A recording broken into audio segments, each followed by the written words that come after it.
আমরা স্যার বলে গেছেন যে গত 28 জুলাই পল্টন এলাকায় একটা ডাকাতির ঘটনা ঘটে।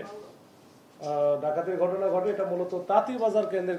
আপনারা জানেন যে তাঁতিবাজারে স্বর্ণের অনেক দোকান আছে। এই স্বর্ণের দোকানের কারণে ওইখানে স্বর্ণ ব্যবসার একটা কেন্দ্র বলা যায়। সারা ঢাকা শহর থেকে অন্যান্য ব্যবসায়ী যারা আছে, বিভিন্ন এলাকায় যারা ব্যবসা করে, তারা কিন্তু এই স্বর্ণের তাঁতিবাজার কেন্দ্রে তাদের একটা গভীর যোগাযোগ আছে। এই যোগাযোগের প্রেক্ষিতেই যে আমাদের যে এই মামলার বাদী এবং ভিকটিম রঞ্জন চন্দ্র সিংহ, তো উনি যখন এই যে তাঁতিবাজার এলাকায় যাওয়ার পরে তার কিছু স্বর্ণ এখানে কেনাবেচা করে এবং সাথে কিছু 4 ভরির মতো স্বর্ণ ছিল, টাকা ছিল 4 লক্ষ টাকা। এটা নিয়ে যখন সে পল্টন এলাকায় আসে, এখানে হঠাৎ করে যখন পেট্রোলে উঠতে লাগে, তখন ওইখানে র্যাব পরিচয়, র্যাবের পোশাক পরিহিত অবস্থায় 3-4 জন তাকে বলে যে তুমি মামলার আসামি বা অমুক তোমাকে এসে বলে যে আমাদের সাথে আসো, বলে জোরপূর্বক তাকে একটা মাইক্রোবাসে উঠায়, সাদা মাইক্রোবাস। তারপরে তাকে এখান থেকে নিয়ে চলে যায় প্রায় কাশপুর ব্রিজের ওদিকে। ওখানে গিয়ে তার টাকা পয়সা এসে নিয়ে সব ওখানে হাত বেঁধে নেমে দেয় আর কি। তো এই ঘটনার প্রেক্ষিতে আমাদের কাছে যখন এটা আসে, তখন আমরা এটা নিয়ে কাজ করি। আমরা লোকাল কিছু সোর্স আর বিশেষ করে তথ্য প্রযুক্তি ব্যবহার করে আমরা ল্যাক্সেল সংগ্রহ করি বা যেটাই হোক, আমরা এই ব্যবহার করে আমরা এটা ডিটেক্ট করি। ডিটেক্ট করার পরে এই ঘটনার সাথে যারা যারা সম্পৃক্ত ছিল মোটামুটি সবাইকে আমরা শনাক্ত করতে সক্ষম হয় খুবই অল্প সময়ের মধ্যে। এর মধ্যে আমরা এই যে তাদের একটা ফাঁদ পাতার পরে আমরা গত 3 দিন যাবত তাদেরকে কিন্তু তাদের পিছনে আসি এবং তাদের অ্যাক্টিভিটিসগুলো আমরা দেখতেছিলাম। তারা কিন্তু প্রতিনিয়তই এই কাজগুলো করে যাচ্ছে, মানে এই যে ডাকাতি করা বা যে বিশেষ করে ওই কেন্দ্রিক, মানে যে তাঁতিবাজার কেন্দ্রিক যত ঘটনা ঘটে ম্যাক্সিমামই তারা এই কাজগুলো করে। তাদের 4-5টা সংঘবদ্ধ চক্র আছে, বিভিন্ন এলাকায় কাজ করে এবং এদের কিছু নেতা আছে যারা এটা সমন্বয় করে। তো এদেরকে এখন আইডেন্টিফাই করা হচ্ছে। সবাইকে আমরা ধরতে পারছি এখন না, এখন পর্যন্ত আমরা 8 জনকে ধরেছি। আপনারা দেখবেন যে এই 8 জন হচ্ছে বিভিন্ন এলাকার, কেউ মানিকগঞ্জ বাড়ি, কারো বাড়ি পটুয়াখালী, কারো বাড়ি বরিশালে, কারো বাড়ি নীলফামারীতে, এরকম বিভিন্ন জন এখানে আসছে। এর মধ্যে যারা আছে যে এই তাঁতিবাজার কেন্দ্রিক যে ব্যবসা প্রতিষ্ঠানগুলো আছে, ওখানে যে ব্যবসায়ীরা যায়, এই ব্যবসায়ীরা গেলে ওইখান থেকে ওই কর্মচারী যারা থাকে, এই কর্মচারীরা কিন্তু সব কিছুই জানে, কি পরিমাণ মালামাল নিয়ে আসলো, মানে স্বর্ণ নিয়ে আসছে, তার কাছে কি পরিমাণ টাকা আছে। যেটা দেখে একটু বড় ধরনের বড় পার্টি, এটার সাথে সাথে কিন্তু ওই চক্রকে তারা বলে দেয়। মানে দোকানের কর্মচারী যারা আছে তারাই কিন্তু এটার হচ্ছে মেইন সোর্স এবং কারিগর। এই কারিগররাই কিন্তু সবকিছু করে দিচ্ছে এবং সাথে সাথে এদের কাজ হচ্ছে যখনই এরকম একটা সোর্স বা তথ্য পাইলো, তখনই কিন্তু এই ডাকাত দল তখন গ্রুপ হয়ে ভাগ হয়ে তারা এই কাজগুলো করতেছে এবং এটা প্রতিনিয়ত করতেছে। তো আমরা এটা সার্ভেলেন্সে রাখছি। এই যে এখন পর্যন্ত যে 8 জনকে আমরা ধরেছি, তাদের নামে এর আগেও ইতিপূর্বে অনেকগুলো অসংখ্য মামলা আছে, এই যে ছিনতাই বা ডাকাতির মামলা আছে। তারাও যেহেতু ওই যে র্যাব পরিচয়ে বা ডিবি পরিচয়ে কাজগুলো করে থাকে, নির্বিঘ্নে করে, একেবারে দিনের আলোতেই, এমন না যে রাতের বেলায় করে, দিনের আলোতে করে। তো আমরা 8 জনকে ধরেছি। তাদের কাছ থেকে এই র্যাবের পরিহিত যে পোশাক, তারপরে যে হ্যান্ডকাপ, সিগন্যাল লাইট, তারপরে আর একটা জিনিস যেটা হয়তো আপনারা হয়তো এটা তো আসলে সবাই ভয় পাবে, যে পিস্তল, অবিকল একেবারে ওই যে অরিজিনাল পিস্তলের মতো, আসলে পিস্তল না, এটা খেলনা পিস্তল, কিন্তু ওইটা তারা ব্যবহার করতেছে। তো এইটা ব্যবহার করে দেখা তো ভিকটিম বা যে আমরা আসলে যখন এই ধরনের একটা চক্রের ফাঁদে পড়ি, তখন তো আসলে স্বাভাবিকভাবে সে তো একটু খুবই প্যানিকড থাকে এবং এটা দেখে তো তখন মনে করবে যে এটা অরিজিনালি পিস্তল। তো এইভাবে তারা ব্যবহার করে তারা কিন্তু দিনের পর দিন ডাকাতি করতেছে, ছিনতাই করতেছে, মানুষের সম্পদ নিয়ে যাচ্ছে। তো এটা নিয়ে এটা জাস্ট জানান দেওয়া যে এই যে যারা কাজ করতেছে বিভিন্ন চক্রগুলো, এগুলো আমাদের মোটামুটি আমরা সার্ভেলেন্সে রাখছি। তাদেরকে আমরা আমাদের মোটামুটি বেশ কয়েকটা চক্র আছে, এটা আমরা আইডেন্টিফাই করেছি।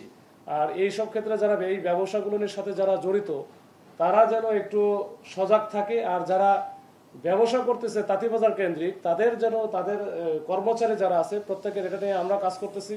এই কর্মচারীগুলোর ব্যাপারে যেন তারা নিজস্বভাবে ভেটিং করে, প্রয়োজন হলে পুলিশের হেল্প নিয়ে যদি এটা কনফার্ম হয়ে তারা যেন এই কর্মচারীদের রাখে, তখন এই কর্মচারীগুলো নিয়ে কিন্তু বিভিন্ন সময় তথ্য দিয়ে তাদের এই কাজগুলো করাচ্ছে। এই হচ্ছে মূল মেসেজ। এটার জন্যই কিন্তু আমার এখানে একটু আশা। এটাই হচ্ছে আমার এখন পর্যন্ত এই যে সবকিছু এখানে দেওয়া আছে, আপনারা হয়তো পাবেন। এখানে আমাদের কি উদ্ধার আছে, ছবি আছে, আর তাদের নামগুলো দেওয়া আছে। এই হচ্ছে আজকের মোটামুটি ছোট করে একটা ব্রিফিং। না, এটা একেবারে হচ্ছে মানে যেটা ওই যে ছিনতাইকারী বা ডাকাত চক্র, এর সাথে অন্য কোনো রকম আমরা কোনো কিছু পাইনি। এটা নিজস্ব স্বার্থে এরা বিভিন্ন সময় দেখা গেলো জেলে থাকার কারণে একসাথে জেলে থাকছে, বা একই এলাকার কিছু লোকজন, খারাপ লোকজন যারা ঢাকাতে এসে অবস্থান করতেছে, এলাকায় হয়তো তাদের সম্পর্কে খোঁজ নিলে জানা যাবে তারা একেবারে ওই যে ওই চুরি ছিনতাইয়ের সাথে সম্পৃক্ততা ছিল। তো এরাই কিন্তু একসাথে হয়ে এই কাজগুলো করতেছে, এর সাথে কোনো রাজনীতি বা অন্য কোনো সম্পর্ক আমি পাই নাই এখনো পর্যন্ত। আইন শৃঙ্খলা পরিচয় আমরা দেখতেছি বিভিন্নভাবে এখন এই যে ডাকাতি, চুরি, ছিনতাই পাচ্ছে, এবং বিশেষ করে র্যাব পরিচয়ে অনেকগুলো বার্তা আমরা দেখতে পাচ্ছি। এটার আসলে কারণ এর সাথে কি আইন শৃঙ্খলা বাহিনীর সদস্যরা জড়িত রয়েছে?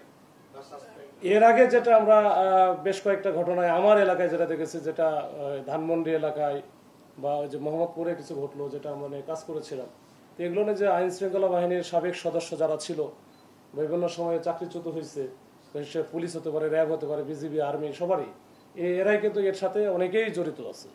তো এইটাতে আমরা এটা পাই না, এটা একটু ভিন্ন রকমের। এটা হচ্ছে এখানে এখনো পর্যন্ত এরকম কোনো কিছু আমরা পাই না। এটা যে জাস্ট এরা এই কাজে, এরা পেশায় এটা এদের।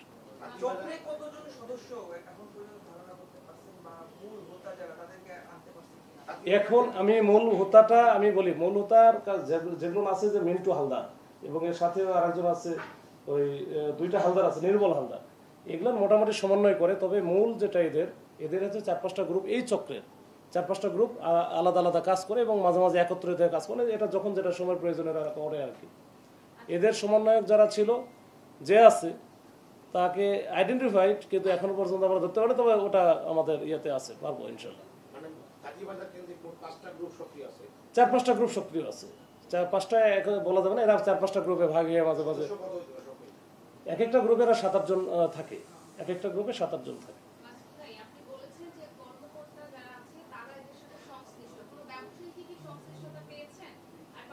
কর্মচারী, আচ্ছা, যারা ব্যবসা করে, আসলে যে ব্যবসায়ী তো ভিকটিম হচ্ছে ব্যবসায়ী, বা ব্যবসায়ের সাথে যারা হয়তো ব্যবসায়ের প্রতিনিধি যে আছে সে ভিকটিম হচ্ছে। এখন ব্যবসা করতেছে, মনে করেন যে এই বসুন্ধরা কনভেনশন সেন্টারে যে ব্যবসায়িক প্রতিষ্ঠান, তার কোনো একটা প্রতিনিধিকে ওখানে পাঠাচ্ছে। এখন সেই ব্যবসায়ী তো আর এটা নিশ্চয়ই তারই তো জিনিসপত্র, মালামাল তার। এইটা হয়তো বা যে ওই যে এই যাকে পাঠালো সে হয়তো 2-1টা জায়গায় থাকতে পারে, আমি জানি না। তবে আমরা এখন পর্যন্ত যেটা আমরা পাইছি, যেটা ওই কর্মচারীগুলো এই তথ্যগুলো দিচ্ছে, আর অন্য কোনো কাজ না, কাজ একটা, সেটা হচ্ছে তথ্যগুলো দেওয়া।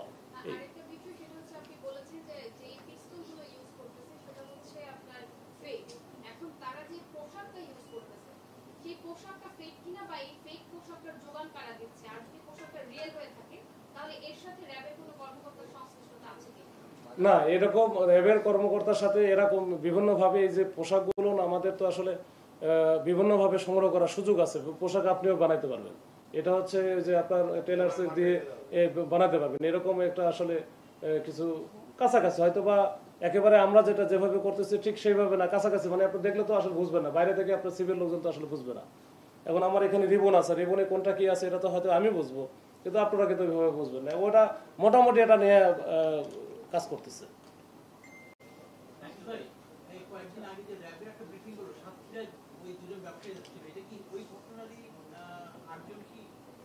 না, এটা একেবারে ফ্রেশ, এগুলো আলাদা একেবারে।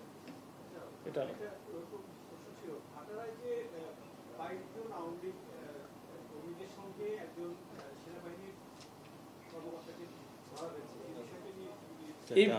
ওটা স্যার বলবেন।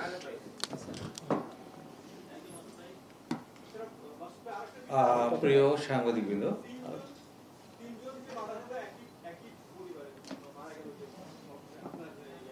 মালিশ তো, ও আচ্ছা আচ্ছা,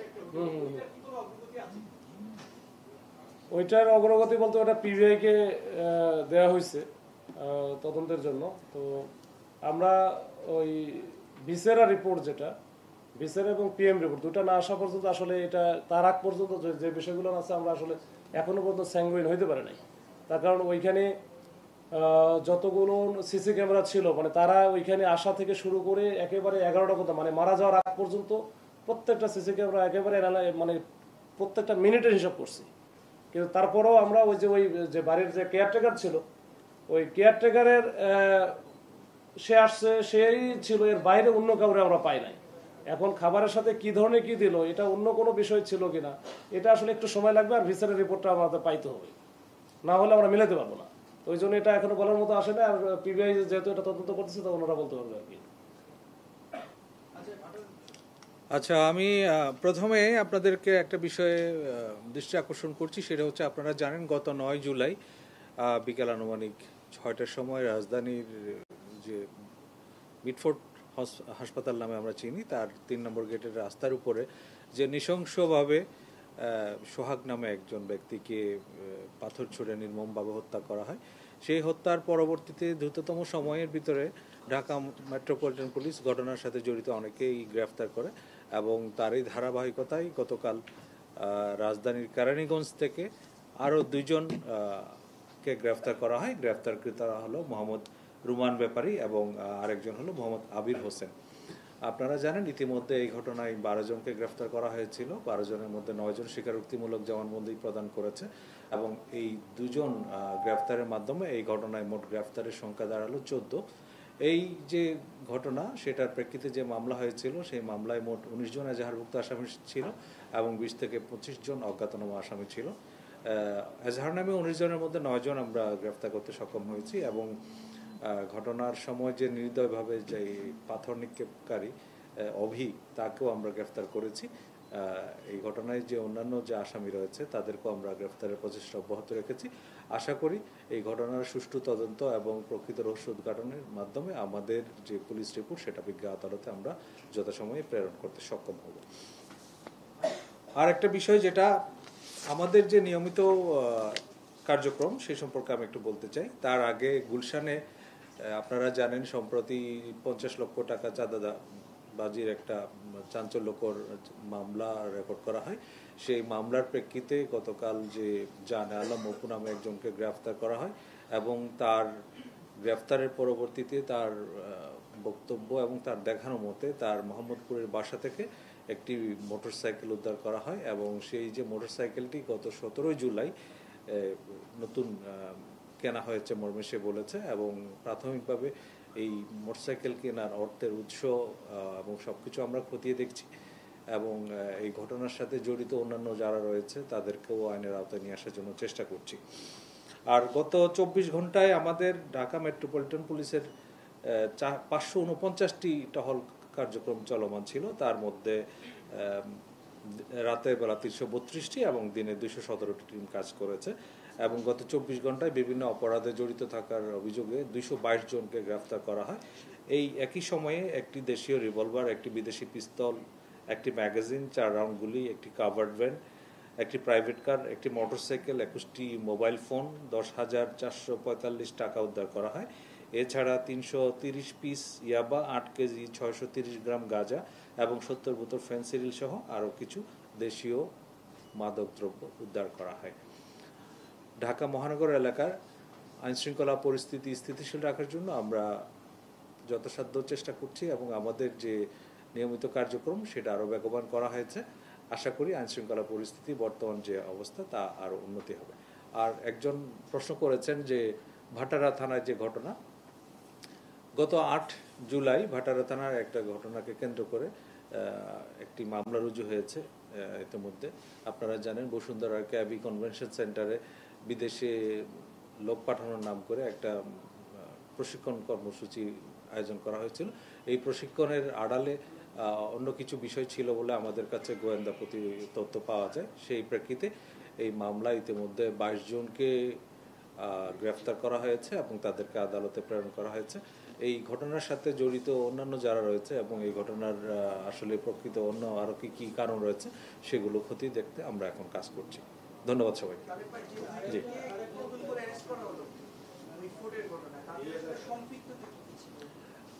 আমরা আগে যে 12 জনকে গ্রেফতার করা হয়েছিল, তার মধ্যে ছিল 9 জন এজাহারনামী আসামি এবং 3 জন তদন্তে প্রাপ্ত। এই যে নতুন করে 2 জনকে গ্রেফতার করা হলো, এই 2 জনও তদন্তে পাওয়া গেছে তাদের সম্পৃক্ততার বিষয়। আমরা সাধারণত যে গ্রেফতারকৃত যারা আছে তাদের যে জবানবন্দি এবং ঘটনাস্থলের সিসিটিভি ফুটেজ বিশ্লেষণ করেই তাদের সম্পৃক্ততা পেয়েছি। আরেকটা বিষয় জানতে চাচ্ছি, সেটা হচ্ছে এই যে আইন শৃঙ্খলা বাহিনীর পোশাকের বিভিন্ন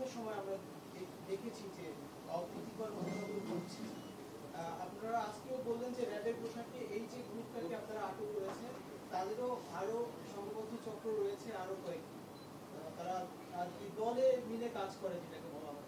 তো সেক্ষেত্রে এই যে আইন শৃঙ্খলা বাহিনীর পোশাকে তারা এই ধরনের কাজগুলো করে যাচ্ছে, এই এই বিষয়টা নিয়ে আপনাদের এটাকে রোধ করতে আপনাদের কি পদক্ষেপ? এটা প্রাথমিকভাবে আমি যেটা অনুরোধ করব সম্মানিত নগরবাসী যারা রয়েছেন, আইন শৃঙ্খলা বাহিনীর পরিচয় দিলে আপনারা এরকম কোনো বিষয় যদি আপনাদের সন্দেহের উদ্রেক হয় আপনারা অবশ্যই 999-এর মাধ্যমে সেটা যাচাই বাছাই করে দেখতে পারবেন, অথবা নিকটবর্তী পুলিশ স্টেশনের যে নাম্বারে যোগাযোগ করে পুলিশকে অবহিত করতে পারেন। সরকার থেকে ইতিমধ্যে নির্দেশনা দেওয়া হয়েছে কোনো গ্রেফতার বা যে কোনো প্রক্রিয়ায় কাউকে আটকের বিষয়ে তাদের পরিচয়পত্র প্রদর্শন করা এবং এইগুলো নিশ্চিত হয়ে আপনারা কাজ করবেন এবং প্রয়োজনে পুলিশকে সহায়তা করবেন। আর যদি কোনো ক্ষেত্রেই কোনো রকম সন্দেহের উদ্রেক হয় সেটা অবশ্যই যাচাই বাছাই করে নেবেন।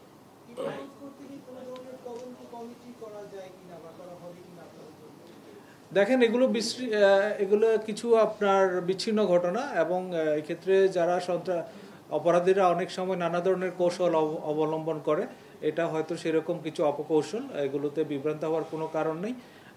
যদি কেউ কোনো অস্বাভাবিক কোনো কিছু করে সেটা মনে হলে আপনারা তাৎক্ষণিকভাবে পুলিশের সহায়তা দিতে পারেন।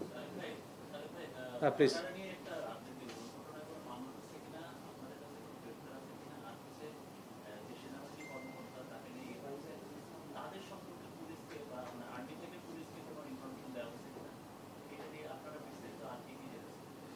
জি, ভাটারা থানার ক্যাবি কনভেনশন হলের যে ঘটনা সেটার বিষয়ে ভাটারা থানায় একটা মামলা রুজু করা হয়েছে এবং এই মামলায় পর্যন্ত 22 জনকে গ্রেফতার করা হয়েছে। এখানে কার কি সংশ্লিষ্টতা ছিল সেটা যাচাই বাছাই করা হচ্ছে। আমরা বিষয়টা খুব গুরুত্ব দিয়ে তদন্ত করছি।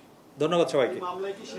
স্যার 1 মিনিট একটু স্যার একটা তো একটু তথ্য দেওয়া লাগতো। আচ্ছা, সেটা হচ্ছে আমি একটু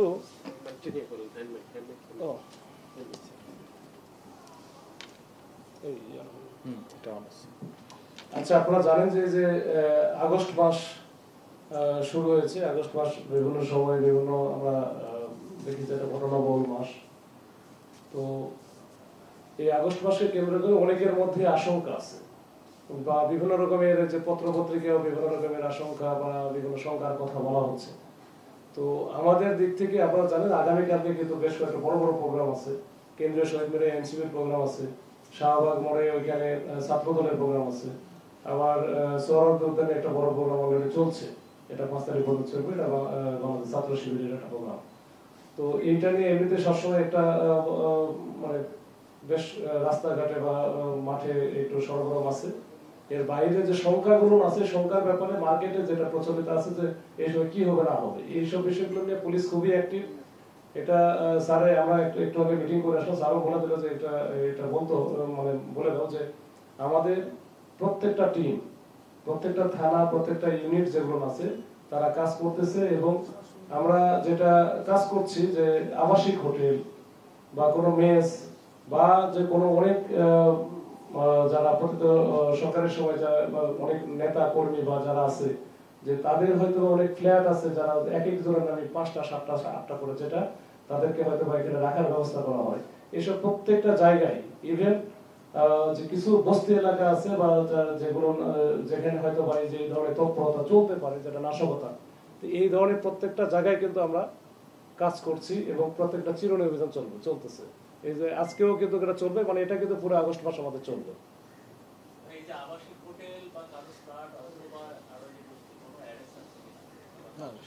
এটা প্রতিদিনই অ্যারেস্ট আছে, মানে প্রতিদিনই কিন্তু এটা চলতেছে। গতকালকে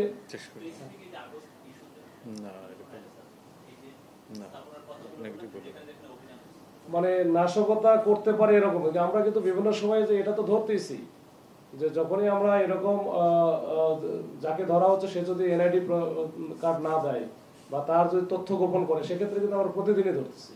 এটা শুধু আমাদের ডিভিশন না, প্রত্যেকটা ডিভিশন এটা কাজ করতেছে, যেটা ডিটারেন্স হিসেবে কাজ করে। এখন আমি যদি এখানে কেন আসছি, আমার পরিচয় কি, এটা যদি আমি না দিতে পারি তার মানে আমার মধ্যে অন্য কোনো সমস্যা আছে। সেটা আমরা ওইটার জন্য যেটা আইনগত ব্যবস্থা নেওয়া দরকার সেটা কিন্তু আমরা নিচ্ছি। তার মানে আমরা কি বলতে পারছি যে আগস্টে আইন শৃঙ্খলা অবনতি সংক্রান্ত কোনো সম্ভাবনা নেই? যে এরকম আপাতত- কোনো নিরাপত্তা শঙ্কা নেই। আপনাদের সবাইকে ধন্যবাদ।